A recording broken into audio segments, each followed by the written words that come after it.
So guys আমি গত পরশুদিন যে ভিডিওটা দিয়েছিলাম ওই ভিডিওটাকে অনেকেই মানে ভুলভাবে ধরেছে বা ওই ভিডিওটার অনেকেই ভুল ব্যাখ্যা দিয়েছে। আমি একটু বিষয়টা তোমাদেরকে ক্লিয়ার করে বলি। গত পরশুদিনের ভিডিওতে তোমরা দেখেছো যে আমি আমার চ্যানেলের 1800 ভিডিও ডিলিট করেছি এবং আমি বলেছি যে আমার এই ভিডিও ডিলিট করার পিছনে একটা প্ল্যান আছে, একটা ইচ্ছা আছে।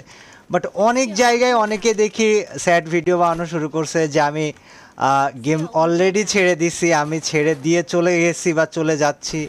গাইজ আমি বলেছি আমার একটা প্ল্যান আছে এবং আল্লাহ তাআলা যদি সহায় হয় আমি আমার প্ল্যানটা সাকসেসফুল করব। তবে সব কিছুর একটা প্ল্যান মোতাবেক কাজ করতে হয়, একটা নির্দিষ্ট চিন্তা নিয়ে, ইচ্ছা নিয়ে এবং নির্দিষ্টভাবে পরিপক্কভাবে প্ল্যান করে আগাইতে হয়।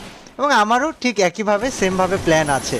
সো যারা স্যাড মিউজিক টিউজিক দিয়ে ভিডিও বানাচ্ছো তোমরা এটা বন্ধ করো।